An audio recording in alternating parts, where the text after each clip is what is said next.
Well, I will call this meeting to order. So I'll call the roll. Tim? Here. Kevin? Not here. Noah Evans here. Adam? Not here. Margaret? Here. Kelsey? She had a family emergency. She originally said she was trying to get it. Anna? Yes, Terry? Emily? she's on vacation.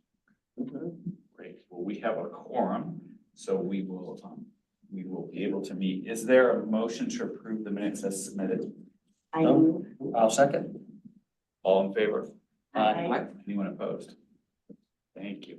All right, so joining us is Chief Haberman. So thank you for joining me.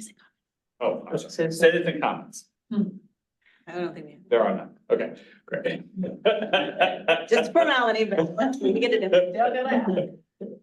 No problem at all, Noah. Glad to be here. So Chief Haberman now is joining us as a guest. So thank you, Chief, for joining us tonight. I know as you met with us fairly regularly with the CRB, and so we're excited to continue that relationship as we evolve into the Civic Engagement Board. So thank you for being with us tonight. Absolutely. Glad to be here. I know Terry, here's Adam. Welcome, Adam. So I know Terry has some questions. But first of all, I would love for you just to give us an update on the mental health coordinator. Sure.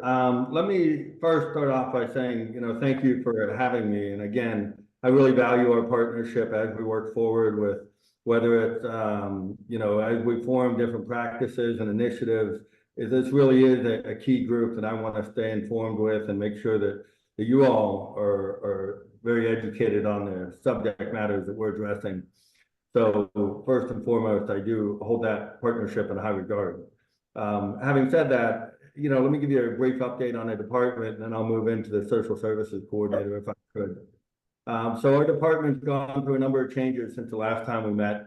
We're currently sitting at 45 officers. We are allotted 46. We'll be putting on that 46th officer in the next month or so. Likely going to the police academy in July, getting out in December, and then we'll have them on board for field training in January. So we've had a number of exciting moves, exciting promotions. A lot of officers have been on career track to do different things. Some of those things we have opportunities for, which is investigation, the detective. We recently promoted Mark Casagrande to detective from patrol. It's a pretty exciting promotion for us. That's something that was vacated by retirement. We also currently promoted 2 lieutenants, Ben Hyman and Corey Nolte, from corporal rank to lieutenant. We will be honoring them in a badge pinning ceremony on June 10th. And so we're looking forward to that, celebrating that with them and their families. That's a pretty big honor for them, and they've worked really hard for it. So having said that, we have a number of vacancies in the corporal ranks now, which leaves us at 4. So we'll be testing for corporal in the fall, and we'll be promoting those individuals to replace those positions that have been vacated due to the lieutenant promotion and also previous retirements that we never filled. I can tell you that the department's going well. People are excited about the opportunities. We've got a number of young officers. I can tell you about half or just over half of our department now has under 5 years on the job. So I can tell you it's a very young department, it's an exciting department. I feel older and older every day I go into work. So I used to think that, I wasn't over the hill yet, so to speak, but when I put down birthdays of 2000 and 2021, then it definitely makes me feel it. Having said that, I'm real proud of them. They're a great group. They put a lot into their job. They put a lot into serving the community. I can tell you that you can really rest assured that each and every one of them holds their job and serving our residents in very high regard. We also promoted Jeff Billick to school resource officer. That was a promotion that will be vacated by Officer Henley's retirement in August. So he's now in community outreach, and he's winding down his time and closing up any loose ends, and then we'll go from there. So just an overview of the department. Again, I'd like to think it's going well. I can usually tell that by the engagement of our officers for different positions and different details, and I can tell you it's very high. That's usually an indicator for us in administration, whether we're getting good engagement and buy-in from them. So that's something that we're very proud of and we'll continue to emphasize as we move forward. So as Noah alluded to, the social services position is something near and dear to my heart that I've worked on for about the last 2.5 years. I've spent a lot of time looking at various models. We've spent a lot of time looking at various ideas, and really, I can't thank the commission enough and the manager for really allowing this position to move forward. This position is something that, as the police department and as law enforcement in general, we've been asking for a number of different things over the past few years, so to speak, since policing's really gone through a metamorphosis. One of those things is really getting the right resources to people as far upstream as we can. And what that means is this: upstream in the crisis process really starts at 911. And so the furthest upstream that we can intercept those individuals typically is at a 911 call, or whenever somebody else calls 911 on their behalf. And the idea is that we have gotten approval for a social services coordinator to now direct resources and really emphasize those resources to these individuals as a municipality, not only as a police department. For example, if inspection goes out to a house that is a hoarding call, that an individual maybe is a mental health consumer, maybe they aren't taking their medication, they are, but it's just not effective. And inspection could refer to the social services coordinator the ability for them to direct resources to these residents and these individuals in need. So it's not just a policing issue.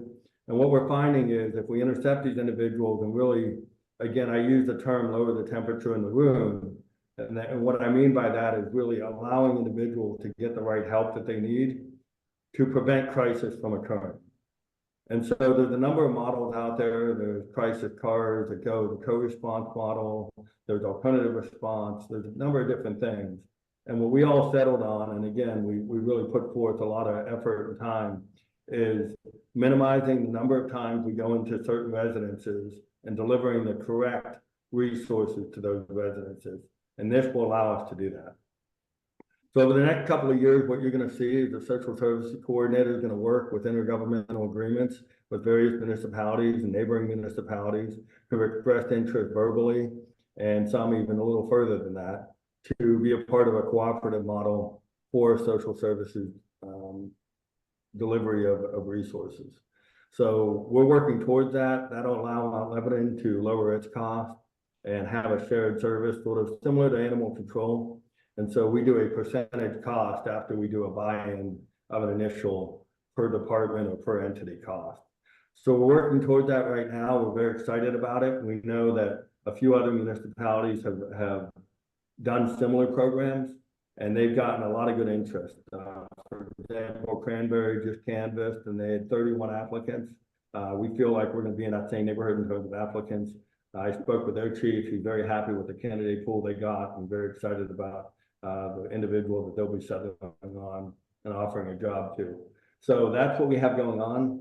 In that same vein, we were recently honored with the Outreach Partnership Award from Outreach Teen and Family Services at their annual gala. We're very proud of that.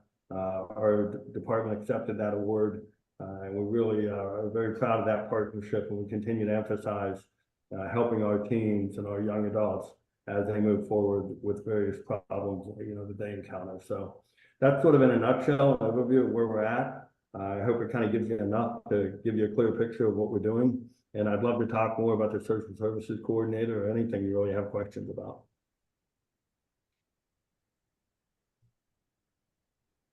Thank you, Chief. Do you have any timetable, and has the funding been approved for the social services?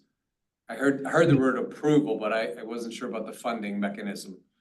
Yes, and Madam President, she's there. She actually led the charge to approve made the motion to approve not only that through unassigned funds, but a number of other things. I forget exactly, but other unassigned funds for different projects. But this one in particular was in fact funded last Tuesday night. Nice job. Thank you. Yes, thank you very much. Well, thank you. You guys pay for it. Your tax dollars at work. All I do is help allocate, but it was really a need, and the chief put together a very professional presentation that answered many questions that had been thrown at him, and it was a slam dunk. Everybody went for it, which is good. Yeah, I really have to say it was unanimous support, and that is something worth mentioning. I agree. We really have been blessed with having that support, and I can tell you that, you know, I've said this all along, and I have to really emphasize this now.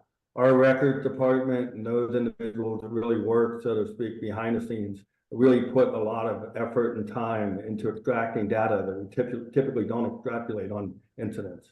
So what they had to do was go through and physically read hundreds of reports and extract data that, again, typically is not in data fields that we can read or look at.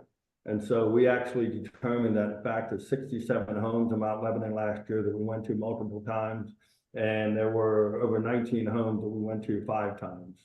And so we looked at that and we took a baseline of understanding of time on that call. And we really, I should say, put a comprehensive report together as to the man hours and time spent with those individuals who really weren't delivering the right resources to. So this person, this position, will allow those great resources to get there. And so we won't have officers in position to deal with those in crisis where they really shouldn't be emphasizing their time. And they can really prevent that from occurring is the idea behind it.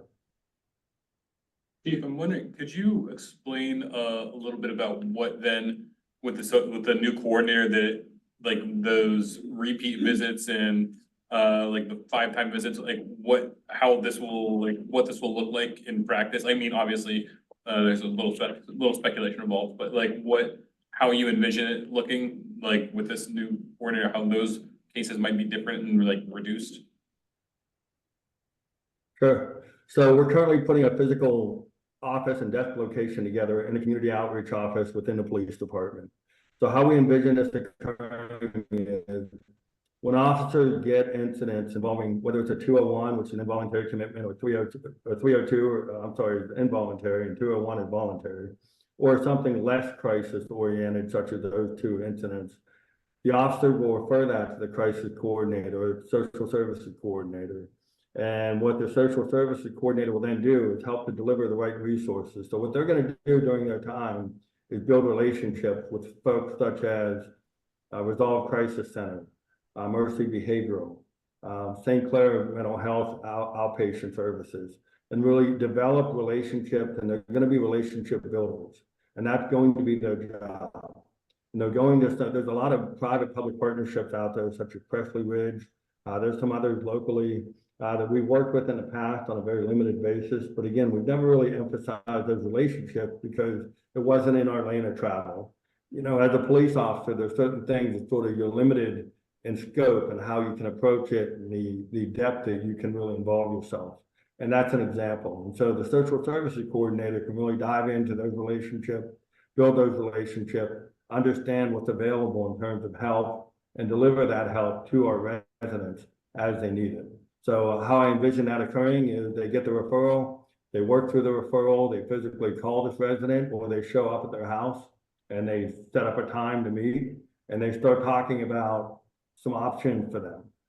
You know, sometimes we found consumers of mental health services have more disdain for social workers than they do for police officers. So it's not exactly a social worker, it's a delivery of resources. And so what we found through a number of different professionals, and again, we've talked to whether it's St. Clair Mental Health or other entities that, you know, folks with PhD level education that work in this field, that really they find that this is really a good academic approach to delivering those resources. Thank you. That's what really helps me understand it better. Absolutely. Chief, can I ask you to address a couple of the recommendations that came out of the comprehensive report? This is the DEI report. There's a Oh, this Yes, one, comprehensive plan. comprehensive Okay, plan. comprehensive plan. I just wanted to make sure Chief Haberman knew which report. We like sure. reports. Okay. Is that the report that was circulated with the CRB, ma'am? No, this is part of the comprehensive plan that we adopted in December, I think it was, maybe it was January. Laura corrected me. In January, it's the one that the consultants did for us. Yes, ma'am. Yeah, there are four recommendations, particularly around policing. You've addressed one of them already. The fourth one had to do with the social services coordinator position. We appreciate all your work on that. One of them had to do with, in terms of revising enforcement policies and practices. And I wonder if you could just. I'm sorry, Terry, what was that, revised enforcement policy and what? Policy and practices as needed. And I wonder if you could just talk a little bit about how you have revised policies and practices in the past, if there are anything that's particularly on your radar now, and particularly in any of these, how can we as a board support you and the work of the police department around some of these recommendations? Yeah, so I can tell you that what we've done is we've really done a lot of revamping of how we approach certain problems. And one example I can give you is we've done a lot of emphasis on our traffic problems in town. And so how we emphasize those and how we solve those is a three-pronged approach, which is inform, educate, and enforce. Whereas in years past, it may have been enforce, and then we tell you a little bit about why we're doing it. Now we're emphasizing informing the public as to what's really important about slowing down the neighborhood, preventing pedestrian crashes, really emphasizing everybody doing their part. And again, Laura and her office had a big part in our revamping of our Look Up Levo campaign to call it PACE, which is, pedestrian, automobile, cyclist, and everyone. And what PACE is, it's a comprehensive awareness of everybody to get to where they're going safely. And if we can all get to where we're going safely, then really it'll help all of us to minimize incidents, injuries, incidents of traffic crashes, as well as having for us to enforce the law because you'll already sort of be complying with it is the idea.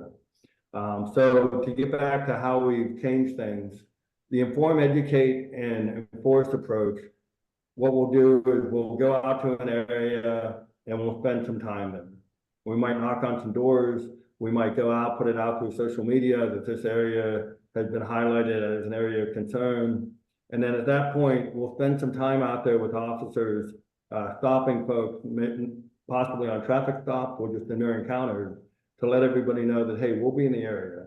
This is a very high priority area. There's been some incidents or there was a complaint or whatever the reason we got noted to that area. And then we might throw a traffic board, a signboard out there. We invested, and actually, again, to the commission's credit, they authorized us to have an expanded service level for 3 digital signboards this year. We've received all 3. The data they collect is unbelievable. They're able to tell us the average speed, the highest speed. They're really able to emphasize a number of things that we can say if there's a problem or if it's a perceived problem. Sometimes people watching vehicles don't have a real clear picture of how fast they're going. And so what we can do is clarify that picture for you and really paint it pretty clearly as to what the situation is. And then at that point, we'll spend some time enforcing things and issuing citations and really preventing that behavior from occurring again. So I think that's really been our most comprehensive change whenever it comes to traffic safety. While we're more focused on traffic safety, we're just approaching it in a little bit different way. And again, the PACE campaign, something that if you haven't heard the podcast, I believe it's out this month. We talk a lot about it, and we really talk about having everybody do their part, whether it's staying off your cell phone, leaving 10 minutes earlier, and doing the little things to help you get to the right places safely.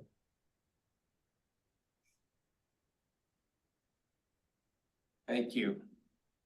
One of the other recommendations has to do with, in terms of recruitment, making sure that our community and our department, the department that you leave, is an attractive place for people to be interested in working. And so I wonder if you could talk a little bit about what you're doing in the recruitment area, creating a diverse police department, and a little bit about just that whole recruitment process and what it looks like to bring a new officer into the police department. Sure, recruitment is a big challenge for law enforcement right now, all the way around. I can tell you we're doing better than most. However, there's still numbers we've never seen before. For example, our high water mark in Mount Lebanon was around 435 applicants at one time were applying for one job, one position. We recently had a test and we sat, the numbers exact, I might be a little off, and Julie may be able to help clarify, but I want to say we sat around 45 people all in after eliminating and qualifying people. And then we ultimately passed and interviewed 25. And then we have 13 on that final list. So with that, that's a higher number. For example, Shaycog tested with 7 departments and they had just under 27 people. I think they had 26 people. Originally they had 27, one was disqualified. So 26 people for 7 departments. And those are all departments that pay very well, but it's not about pay. So to your point, what are we doing? We're continuing to emphasize the opportunities that our officers have. We're continuing to emphasize working environments, our wellness program. We received a significant investment from the commission and the manager as well on redoing our lunchroom.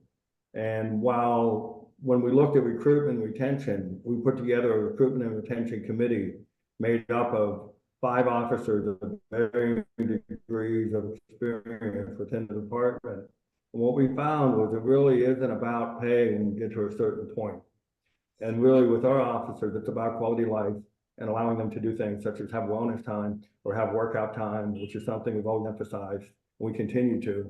And then with things like the lunchroom, a more welcoming space, a place where they can go and really decompress and have that time, and really something that's nice, something that looks nice, that feels nice, that can have pride in, something that's not 22 years old. And it wasn't anybody's fault per se, it just wasn't an emphasis before.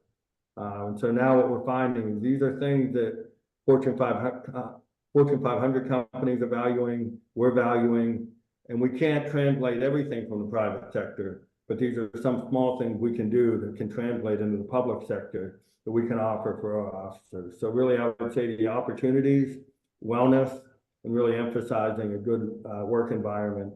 And our schedule is very conducive for a good home work-life balance. We have a 4 and 2 work week for our patrol officers.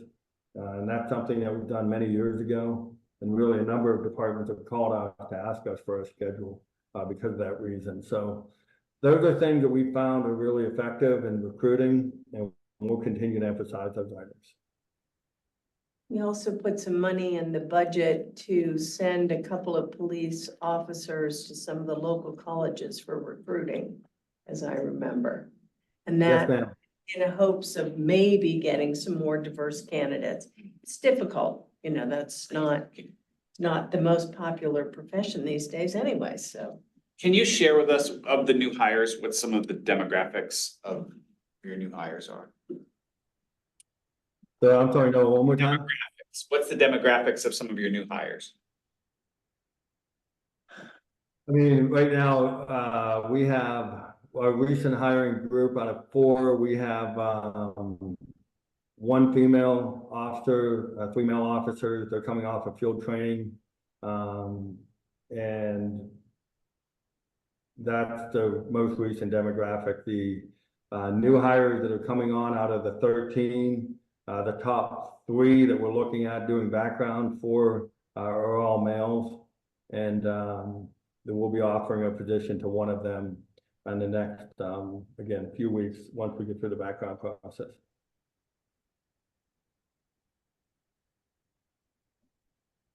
We had no minority candidates in the interview process, if you were asking about minority candidates.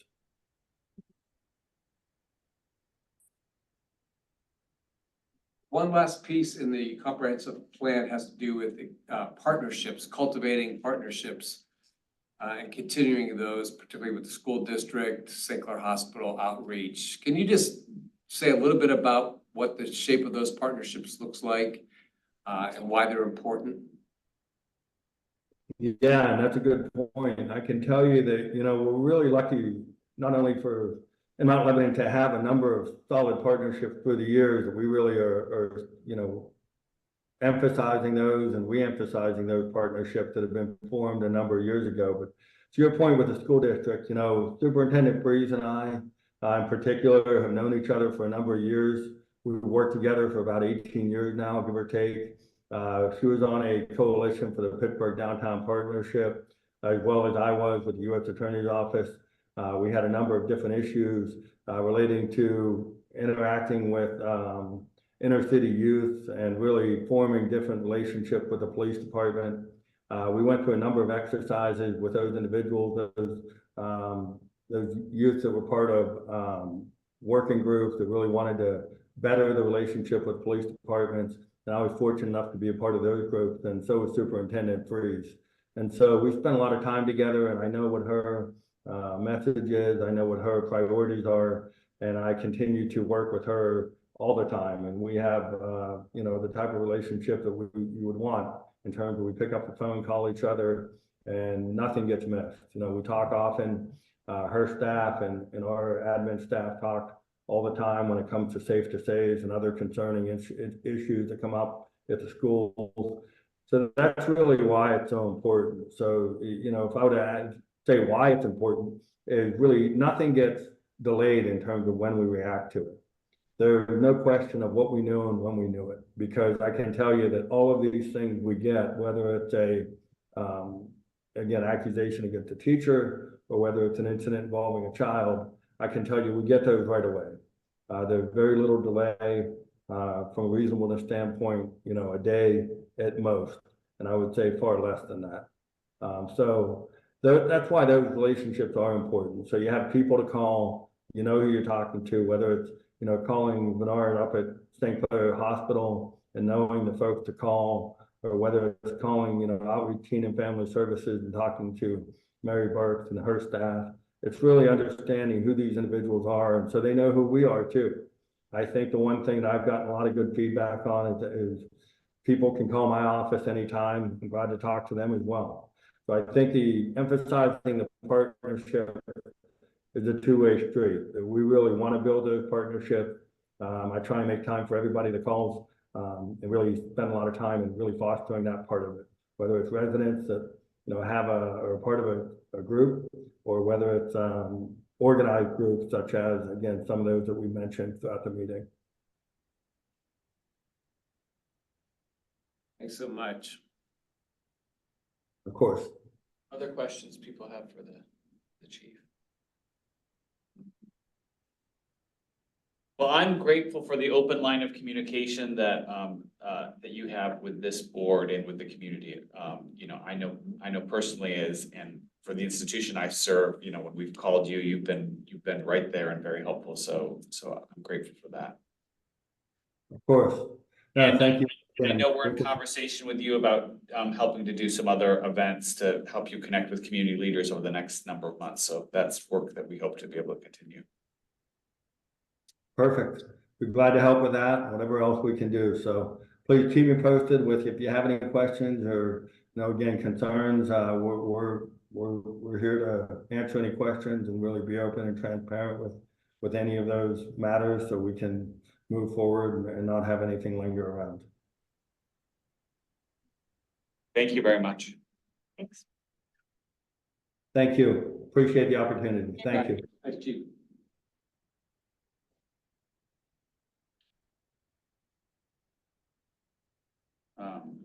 And thank you for setting that up for him to be here for this. Oh.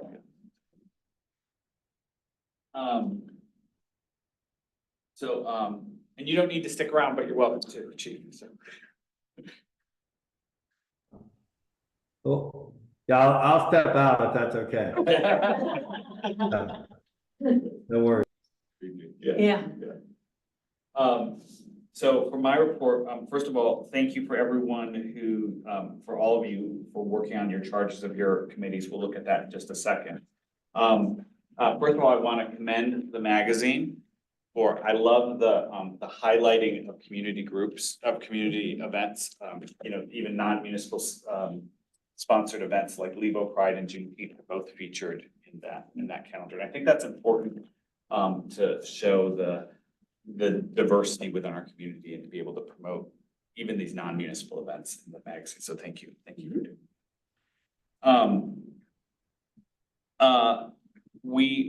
The municipal manager has approved for us to have a table at Levo Pride. Do you want to say any more about that?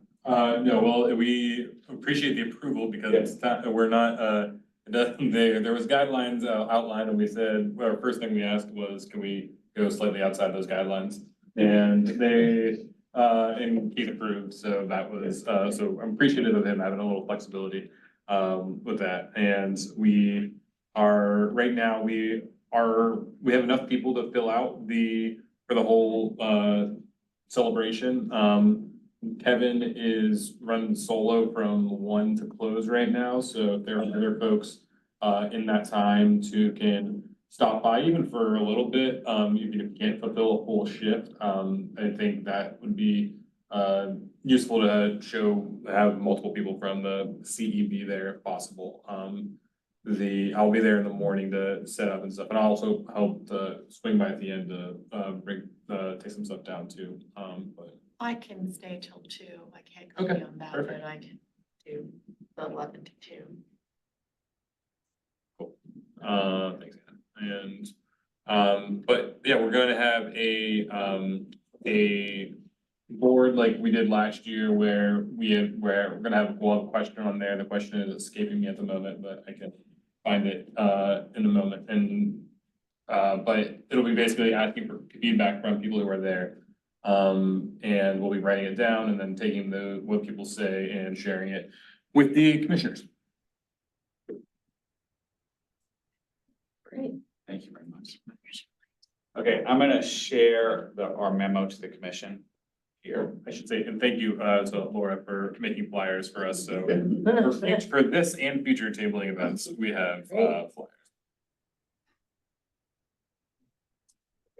This is the memo that we're sending the commission following this meeting about our charges. And so some of them I made up and based on conversation, and some are actual the language that you all sent. And there's some that I wasn't sure if we were done with the conversations. We'll fill in those blanks as we go. So I just want to review this, and then ultimately we're going to vote on this because this is from us all. So for the police engagement, I pulled this all of the comprehensive plan. Yes. So if this is, I don't know if you have any more comments for on this section.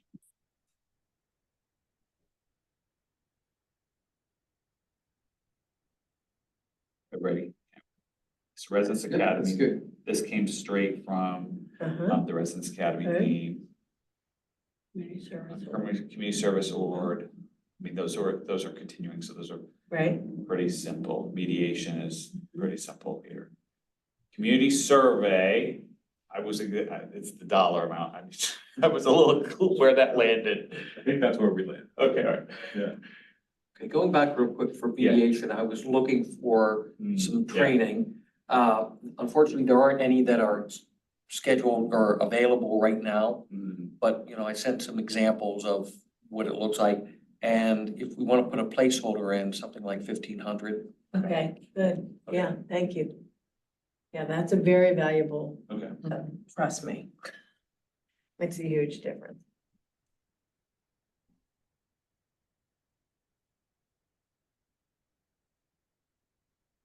Yeah, there are some that are less expensive, but Sure, you know, For training and addition. I think your budget number for the survey is on the low end. That would just cover postage to mail something. So if you're gonna have the survey prepared and conducted with a third party, I would put that at 25. Okay, So do you want to talk about? Yeah, we're happy to. The reason that we went low is because last time we came in to between 20 and 30 and were squashed.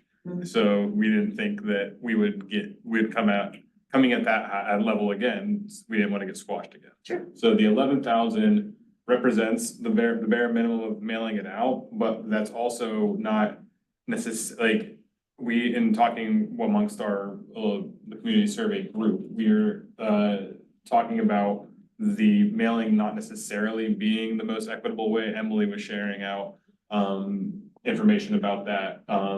So we're open to that, like, to not necessarily being the survey mailed to everybody, and that 11,000 then going to other, to fund other mechanisms of surveying, but Well, yeah, it'll be the question development, and I mean, the firm that will do it, you would need to pay them for their services. sure, yeah, but that's part of it was us, was using, now that we have some, internal capability with Emily being brought on board, and like Emily is part of, like, surveying is what, you know, she does, and that kind of stuff. So we would develop some of the survey ourselves as well. No, this would have to be put out into a request for proposals on the website. Staff would develop that, and then staff would execute the survey. So the boards wouldn't actually be doing the survey. I mean, certainly you could have input into it, but these projects, all of the things in the comprehensive plan have to be done through the official proposal. Yeah, last time there was this question about doing surveys individually, Okay, but yeah, that's not. And Todd, I'm gonna unshare so we can see Todd, so he can, Yeah. so, the sharing will come back. But there we go. Todd, Thanks. I had a question about return rates of the survey in the past. Do you have a, percentage of return rates from the past, and why do physical mailouts rather than a digital survey? We've done it several different ways. When we did the communications study in 2019, it was mailed to everybody's home because it was felt that digital communications by its nature gets people who have high-speed internet, who have smartphones and capabilities. So they wanted to make sure that they were able to reach people for whom writing and postage would be their main method of communication. There was a digital component to that. So that was handled both ways. The response from that was about 3,500 out of 14,000 households. So it was a pretty good response rate. The comp plan, as Ann said, that was every different type of outreach. That was standing on the street corners at the 4th of July festivals, at the car show.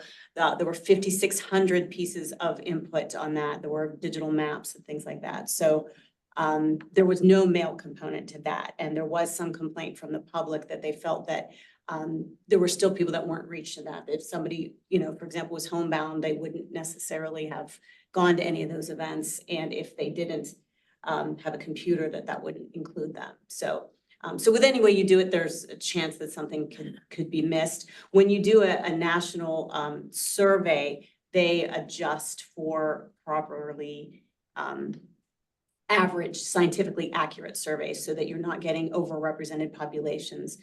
In the past, they have done anything from combining mail with phone with digital. I mean, that's one of the things that they secure in being a third party, is making sure that those results are scientifically accurate and not anecdotal. Sorry, that was way too long of an answer, but we do have pretty good return rates here, because again, once the survey is out there, then my office pushes it in all the other ways. It's in the magazine to remind you to look for it in the mail, or it's a link that's sent in a legal alert. There's posters. There's for the comprehensive plan, we had business cards that were handed out that had a QR code on them. So Yeah, we had a really good response, but oh boy, Todd, we sure got some pushback at public meetings. I knew nothing about this. Oh, I think yeah. that was when I interjected the civic responsibility, Right. paying attention to things, and lost that vote. and this board's outreach is important as well. I mean, again, for the comp plan, this board participated in that, in sharing emails to their constituent lists.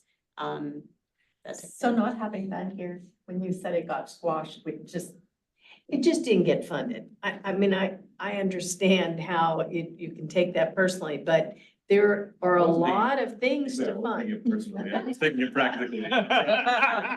Make sure that we put something less so that it was I mean, actually. a it chance to really comes down to what the priorities are, and there's a limited amount of money, It's just that simple. And what do we do? You know, it's funny, I'll share one with you that isn't even voted on at this point, but we're talking about electric vehicles. Because that is a very good thing to do for our environment.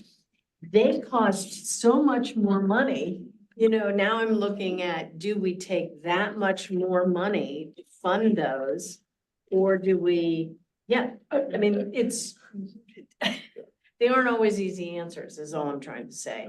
So, I don't know, I mean, I would make sure you fund it enough so that you can get a good survey. I wouldn't put in, if you think you need 15 to get a good one, by all means, put 15 in.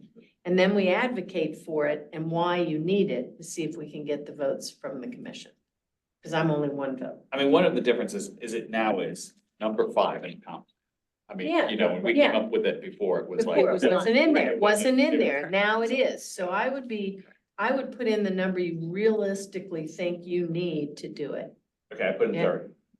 But that was the high end of our last. Yes. All right, That's actually pretty reasonable. The last one I've done within that Mhm. 25-30 range. okay. Yep, I think it's smarter. And you want it to be useful, right? You want Yeah, it to yes, give you you do information that you can useful. use. Yeah. Well, recognizing that it would be how it would be conducted is helpful in understanding why. So, okay, so I put 30,000 for consulting and survey distribution. That's based Great. on, if anyone asks, we have the research of where we got that. Okay. We got that. Okay. Okay. So, and then, sorry. Okay.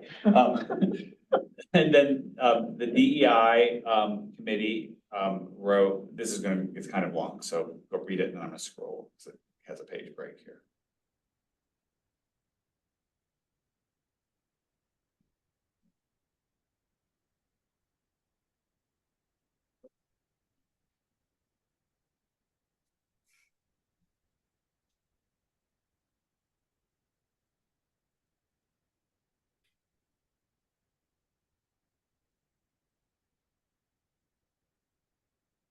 So this is us, you know, putting down a clear, like, we wanna help, do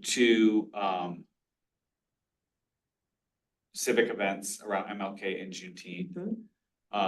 The certified welcoming designation is not in the comp plan, but was in the original DEI, recommendations, and so we're sort of putting that out there, and I know that, and conversations we had with you Mhm. about that as well, so putting that out there as, something to work towards.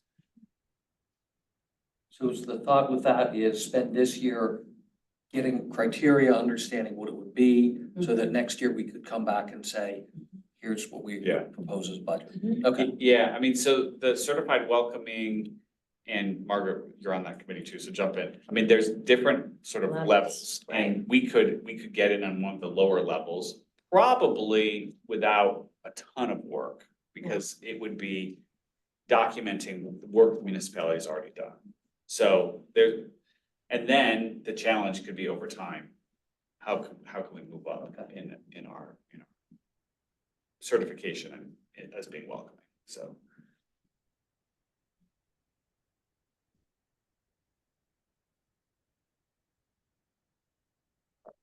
Any questions about, that's the last charge, so that's all of our subcommittees there. Nice way to boil it all down. It's good. Did you want anything more than that 500 for Residence Academy? For you who worked on it last year, did you feel that covered it enough? Cake and, you know, that kind of stuff, drinks or whatever. The only other thing I would say for T-shirts, come on. for community, for Community Service Award, it came up this year. We have that plaque. Yeah. In years past, a member of the Community Relations Board would take it to be engraved. This year, I think it was kind of a surprise that it was something that was donated. If that's something that you feel you would rather have funded, you could put in $50 for that or $25 for that. It's literally just engraving the plaque that's already there. Okay. I know it's such a little thing, but But if it's not in the budget, you don't get the You don't get cash. it. $50. Yeah. For Gravy. AQUE. I hate doing this from everyone. Sorry. I'm the worst speller in the world, so you don't have. You know, when I usually write, half of them have a red line under them, so. Me too. Okay, so are we all comfortable with this memo? Okay, Yes. so, can I have a motion to approve this memo as presented, and then I'll officially send it? Motion. There's second, any discussion? All in favor? Aye. Anyone opposed? Great, thank you. Okay, and then, stop share. And then, last, I'm curious about the digital check, the sort of the new, check-in. Yes. Can you just Sure. talk briefly about that? As part of, one of the things that the police department does for us is they do, security detail in the buildings where they go around every couple of years and they look at staff security. And they take into light all the briefings that they get, things that happen across the country. And they also talk to staff as well. And, it's no secret to you that people these days have become more and more, energetic when they speak to representatives from any organization. Dated. How about that? And especially one that they pay for and pay taxes too. So, the management and police suggested that maybe, there were some ways that we can make this building more secure, putting coatings and films on windows, for example, and other things that I'm not gonna go into because it involves employee security. But one of the things that was noted is the front desk down there, those admins were right in the fray. They were right. in- Crossfire. Yeah, exactly. Well, I was gonna say that, but yeah. Yeah. So, this is a 3-month pilot project. It just started on May 1st. And all of the admins who would normally be taking shifts down there have headsets and microphones.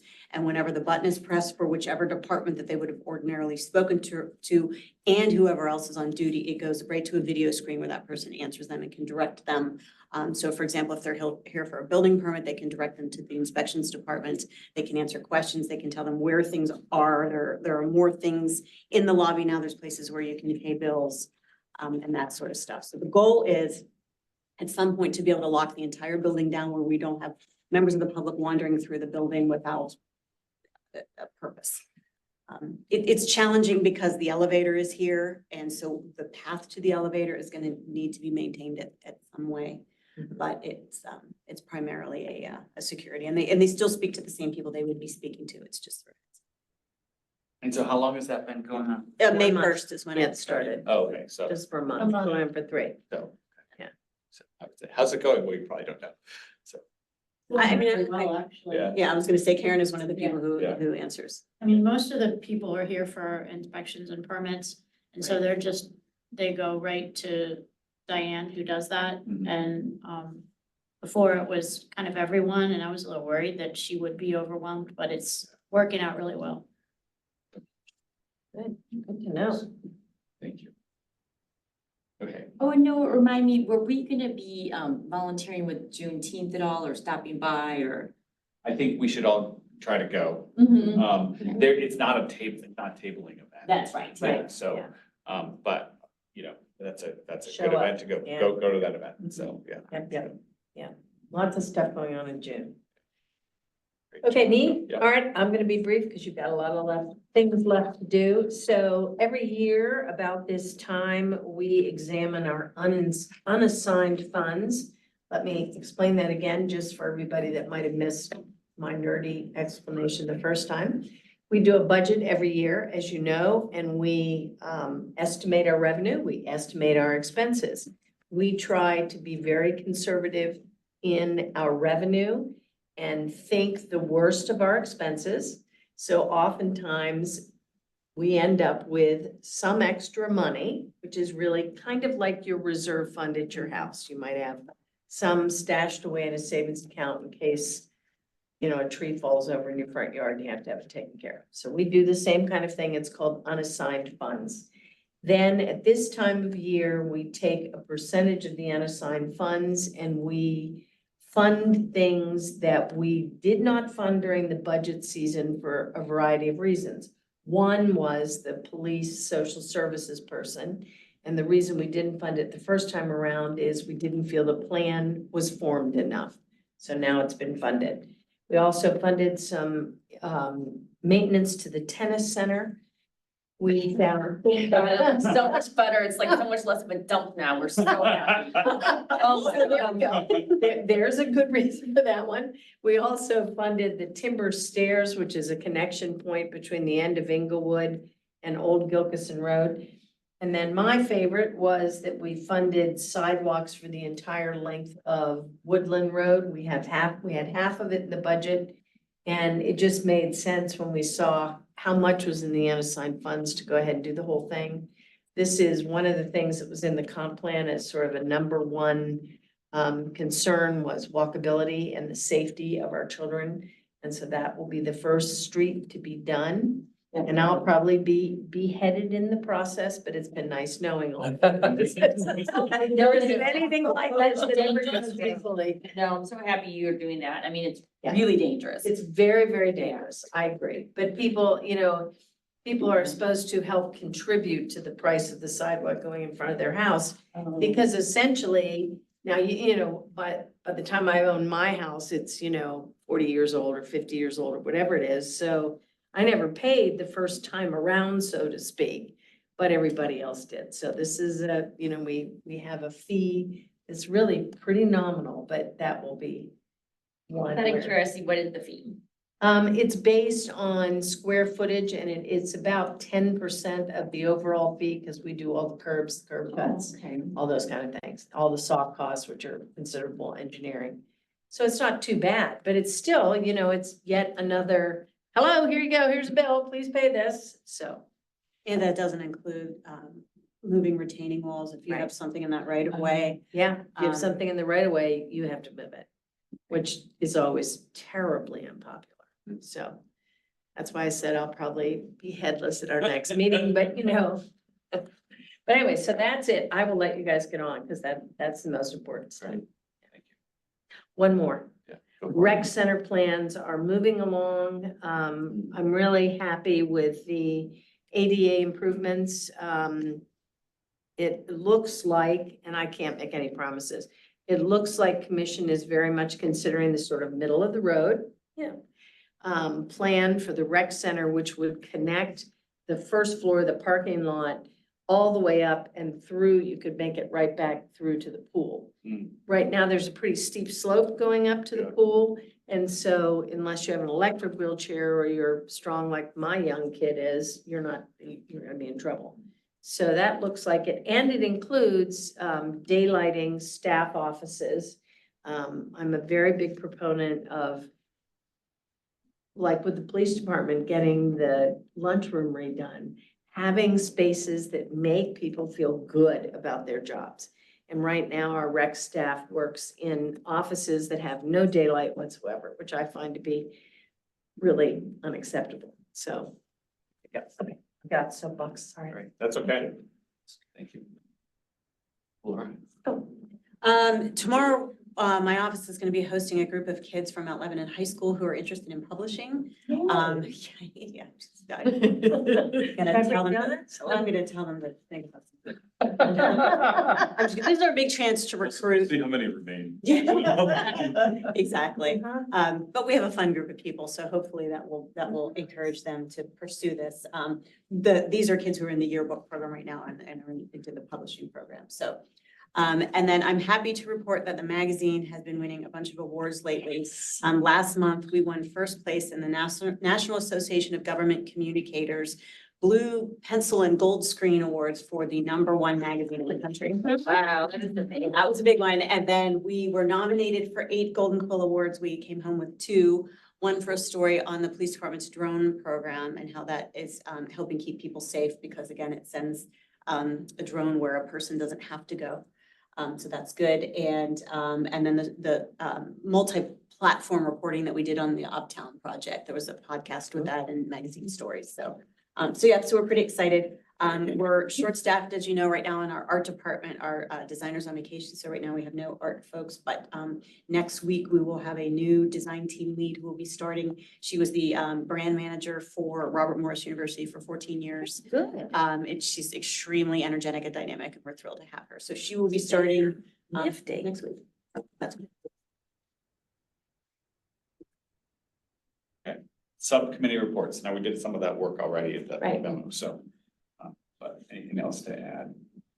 Just as you mentioned, we're working on some fall events to get the chief connected with the community. Mediations. There's no new ones right now. There is, an old one which had some like ongoing work, but that's it, so. DEI. I think we've had this conversation. Because we kind of talked about it, yeah. Community survey, We were good.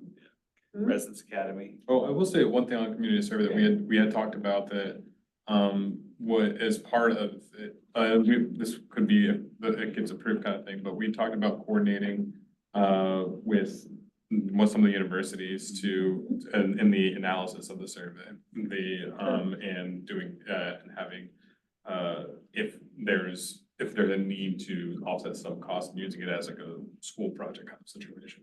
But that's something that, you know, has been done. Residence Academy. I'll be bugging you about that starting in about September.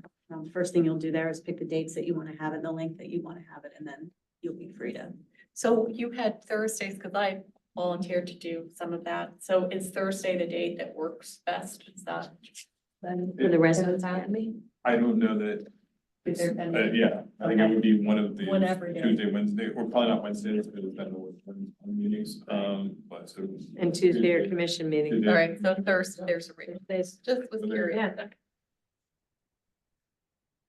Community Service Award. Yeah. We're far away. So. Okay, and then budget requests, we've approved those, we've done that already. Okay, we've completed the agenda, which means we can adjourn. Fabulous. Great job. Adjourn this meeting. Report is through. Right at 7. They're full. Great. Oh, Adam, are you here in July? No, I'm not, yeah, that's what I was gonna mention. I'm not here. Yeah, so Yeah, well, I still have you that July because it's July 3rd in the Yeah, evening. I just want to make sure. I think we should probably just, unless, I mean, I imagine that folks are probably going to be doing other things, and last year we didn't do it in July. Who's gonna be here? Anyone? I mean. I'll be here. I'm here. That doesn't, I'm not voting. Yeah, so that, I mean, so there. I mean, I could do it remote, but I know that's not allowed. You can't chair it. Yeah, I know. Can they just elect a chair? You can pro just tem? appoint somebody. It doesn't even have to be elected. It's just a temporary Yeah, thing. that's fine, yeah. I'll stand out. I'll send it out on the regular. Unadjourned for a second. A motion to appoint Margaret the chair pro tem for Motion to. July. Second. Any discussion? All in favor? Aye. Anyone opposed? All right. And I'll send out this stuff on the usual time that I do because we know and then. So yeah, if you do, just let us know because nobody wants to come and then have people not be here. Good luck tomorrow with all the kids. I'm excited. I love